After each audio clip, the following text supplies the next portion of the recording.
పేద నాయకులపై దాడులు ఇవన్నీ ప్రజాస్వామ్యానికి మంచివి కావు. ఒకవేళ జరిగిన వెంటనే సంబంధిత పార్టీ నాయకులు దానికి కొద్దిగా ఎక్స్‌ప్లనేషన్ ఇస్తే సరిపోతదనమాట.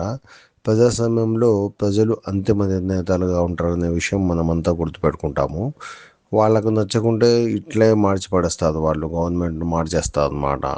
అంటే లాభమున్నా, నష్టమున్నా వాళ్ళు గవర్నమెంట్‌ను మార్చేస్తారు.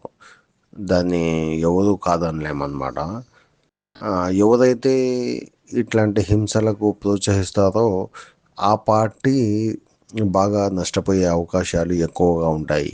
ఇంతకుముందు కూడా మనం చూసాము. అంటే వాళ్ళు చేసినారు కదా అని మేము చేస్తాము. అప్పుడు వాళ్ళు చేసినారు మేము కూడా చేస్తాము. ఇట్లాంటి స్టేట్మెంట్లను ఇవ్వడం వల్ల కానీ, లేదంటే ఎంకరేజ్ చేయడం వల్ల కానీ ఈ ఆయా పార్టీలకు నష్టమైతే కలుగుతుందన్నమాట. అంటే ప్రజలు గమనిస్తుంటారు కదా! అట్లాంటప్పుడు పబ్లిక్‌గా ఇట్లాంటి స్టేట్మెంట్‌లు ఏమిచ్చినా కూడా అది ఒక అభద్రతా భావము ప్రజల్లో నెలకొంటది.